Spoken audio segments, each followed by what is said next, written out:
So, yes, you've already heard from me. This is the fourth time I will have talked to you during these 2 days. So thank you for your patience.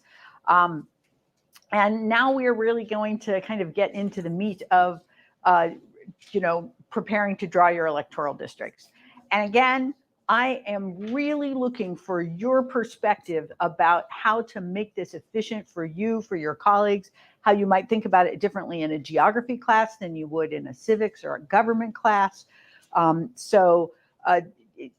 not think that I'll have a survey for you, but if you're 3 months down the road, you're like, oh, I need to tell this woman X. Just shoot me an email. That's perfect. It doesn't need to be a long, drawn out thing. I'm not doing this as any kind of research project, right? So I'm not trying to do an institutional research board review, right? So I am asking you for your personal opinions, and it's not particularly formal. It's really practical.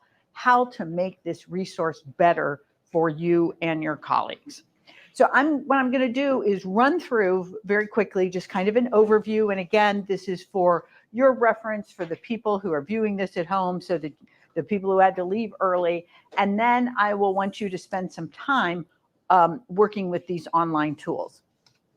So again, you really have to go foundationally to the census, think about the redistricting process, and then we're going to talk a little bit about evaluation. And again, to think about how you might want students to use this in your classes.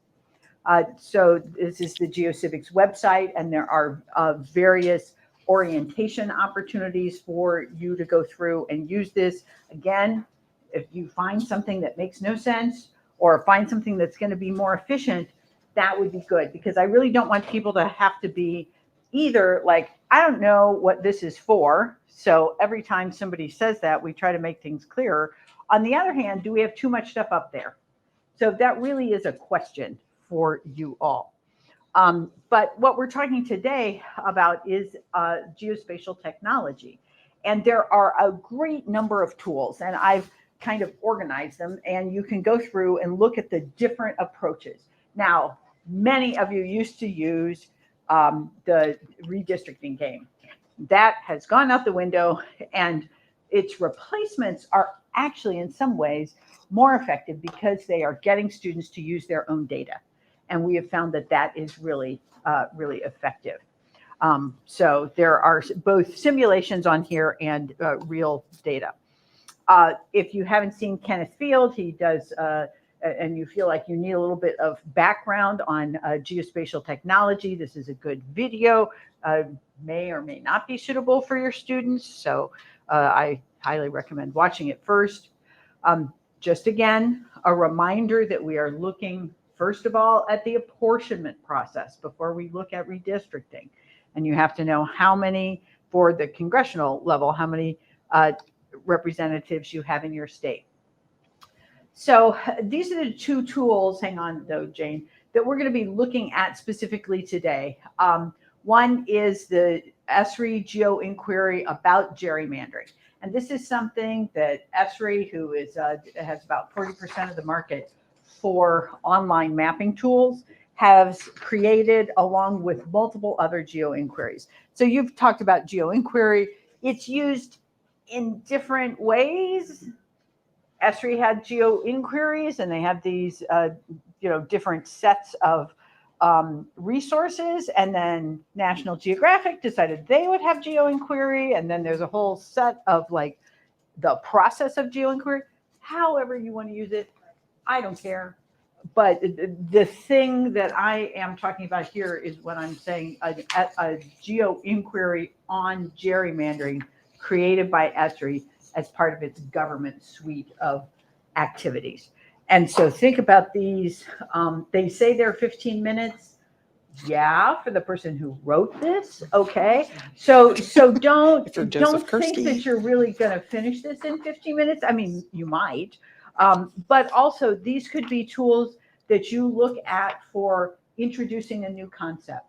And for instance, they've got upper elementary tools. Well, don't be put off by those, because those topics might be ones that you want to use in your classroom, even if you're not teaching fourth graders, right? So again, I would really encourage you to explore the whole gamut of these geo inquiries, because somebody's gone through, created them. They're great resources and really enable students to understand online mapping. So given the geo inquiries, we then took the format for that and enable you to go through and divide your state by county into districts. And remember, with the giant map yesterday, I said, okay, what you're going to do tomorrow is do the same thing you're doing here. Look at your population of your state, divide it in 2, then divide it in 4, then divide it in 5. And that's this other simulation. Now, here's the caveat. These were created without a lot of massive resources. So Districtor, Dave's redistricting app, representable.org, they had funding and money. We did not. We had people who were geographers who cared about this and who wanted to make sure that teachers had tools for this. We also were doing it early on. So this is a tool that was created before Districtor existed, before District Builder was accessible to people. This doesn't mean there weren't redistricting software. So when you look at the list of resources that are available under geospatial technology, some of them cost a lot, like the ESRI redistricting or Caliper. These are money-making companies, right, who are selling redistricting software to governments. No, you're not going to use that.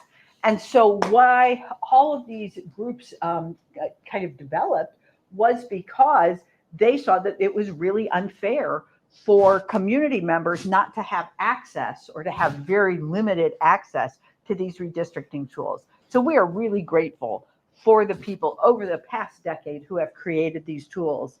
And again, no reason not to use them in classrooms. But the GeoCivics activity that you'll do is a little bit more instructional based. And so that's what this is. So think of this as like an introductory redistricting exercise. This should be what your map looks like when you pull it up for the simulation. So again, all of these groups are out there, the Redistricting Data Hub. Those of you who are looking, the gentleman left, but he was looking for some additional data for his particular area, and you'll get all of these PowerPoints, so don't stress about collecting the information. But these, if you can't find what you want through Districtor, check out the Redistricting Data Hub, or the Redistricting in You. All of these organizations are out there really to serve people. So we've already talked again about representable.org, which we hope will recover itself and be able to talk about communities of interest. We've talked about Districtor. Okay, so this is not a map of districts, but I just went ahead and clicked the layer that shows Indian country. Okay, so this is what this map looks like, and you've explored this tool a little bit. And then we have Dave's redistricting, and this is also a very popular one. And we are really fortunate to have an actual example of, dismiss. There we go. This is the map that Dan created and submitted to the Oklahoma Redistricting Commission. So this was the original purpose of these mapping tools, to allow Dan to say, this is how I think we should divide our state into districts. And I'm guessing he's really done quite a fantastic job of, I would say, not splitting counties. Is that one of your abilities, right? So if you look at this, it's really pretty tidy. I don't know Oklahoma, but it looks good to me. So anyway, but you could look at the left hand side and see the total number, and then on the right hand side, oops, you don't have the population details. I think you have to sign in to get all those population details, but those kinds of, that kind of information is available. So thank you so much for sharing that. It just makes it real, right? And again, that's something that you can, think about with your students, is saying, look, this is not theoretical stuff. This is really affecting you. And again, the combination is going back to saying, with whom are you voting? That's why you're thinking about districts. So this is my assignment that I give to my students, which is to draw and submit for grading electoral district maps. This, again, comes from Dave's redistricting app. After they draw their maps, then I say, okay, go and look at whatever state you're redistricting and compare it to some of these other maps that have been created. So Dan's map went into the algorithm of saying, okay, which is the map that's most competitive, which has the least splitting, which has best minority representation. And the Dave's redistricting app people categorize all of this and then share them. So again, you don't have to go out and analyze this. Somebody has already done it. But the quest for you is to figure out how to incorporate it into your students' curriculum so that you don't just say, oh, this is cool, right, and move on. You want to say, all right, what does it mean to have minority representation in Oklahoma versus having competitive districts versus having the least splitting? What is going to change if a different map is enacted, right? To me, that's kind of that evaluation question. But I need more help from you who, especially who are working with standards. How would you incorporate that kind of discussion into your classroom? So in terms of the evaluation processes, I was interested to see that Plan Score, which is out of the Campaign Legal Center, which Andy referenced, they are not going to evaluate any state with less than 7 districts. So Oklahoma isn't, the congressional districts aren't evaluated, which is interesting. So you just kind of move on from there. Now, the Princeton Gerrymandering Project has evaluated Oklahoma, and you can look at the details about what it says in terms of the current map, how much splitting has happened, how many, what kind of representation is available to people. So this is, again, a tool that you can use. But my question is, how do we use this in the classroom? Do you just turn the students loose and say, how do you interpret this? What kind of guidance do we have?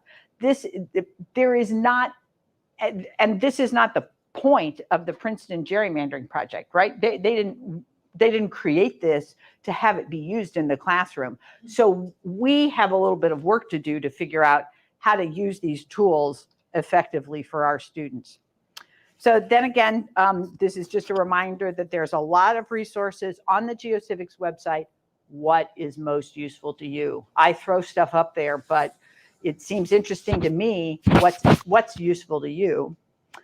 And I really appreciate the photos. Thank you so much. And I'll look for a few more. This is great to have. And so, again, I really want the website to be useful. So there you are. Now you are all famous.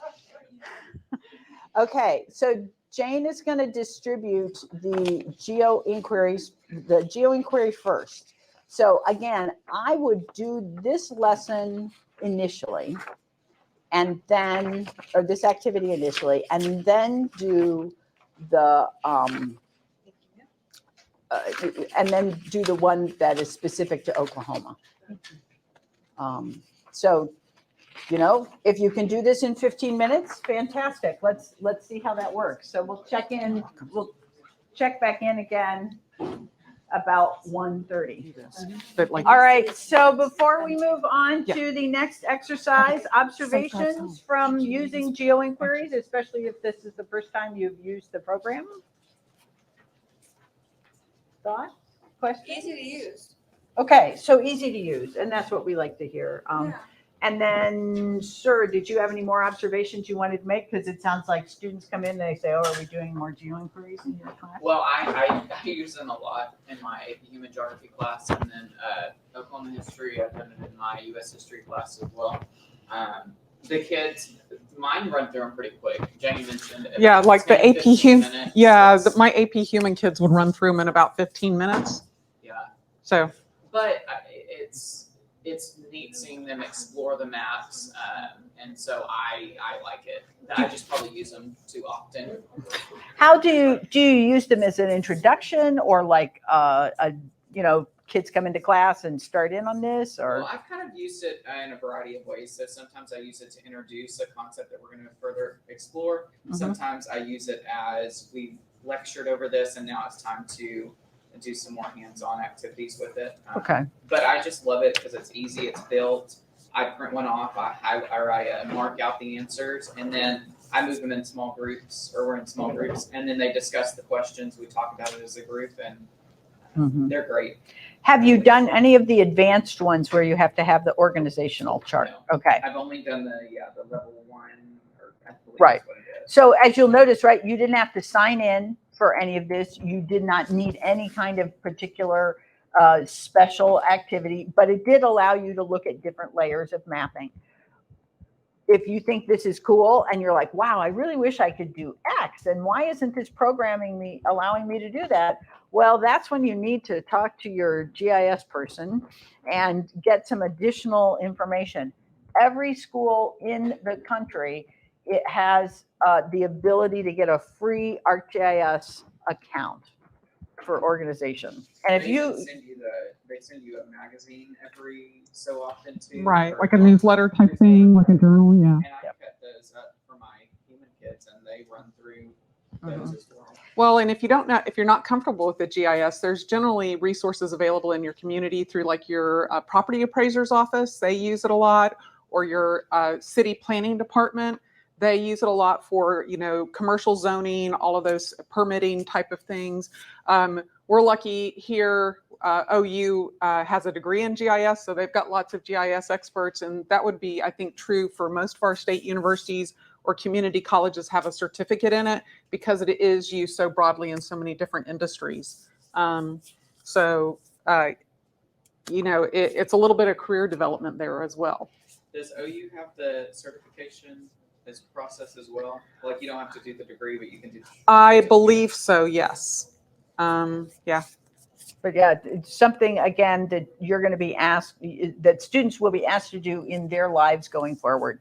And so we can really help them to be prepared by giving them exposure to this. And also, again, we want people to be like Dan and ready to map their own places, or to be able to say, here is where all of the marijuana farms are coming up, right? And to be able to show that information. And if you're able to provide maps to people, there's all kinds also of issues in terms of environmental discrimination that happens, right? So where are all the places that have pollution, and how are those assessed? Okay, we're going to go on to the next part here. So this is the simulation. Okay, so on topic, not National Geographic socks, but thank you for appreciating them because I do get them out for special occasions. So this activity is designed to help students move to that actual redistricting software. So do you think this does that? Would you be able to say, okay, we've talked about representable.org and now we're going to jump right to Districtor? So again, I think I'm looking for your feedback and your understanding of your students' abilities to use geospatial technology.